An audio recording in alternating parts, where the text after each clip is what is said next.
You talk. Yes, good morning, Uganda. As you can see, today we woke up with a big surprise. As you can see, there's water everywhere. We are in Alito bridge. Alito bridge is now submerged with the water. As you can see, people are stuck the other side. Even this side, people are stuck. The bus is there and the people are really stuck.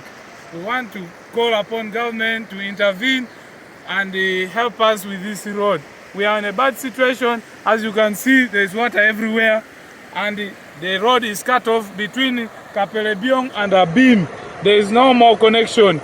This is the highway that comes from Soroti, passes Amuria via Obalanga and connecting to Otuke, Abim and Kotido. But there's no more movement.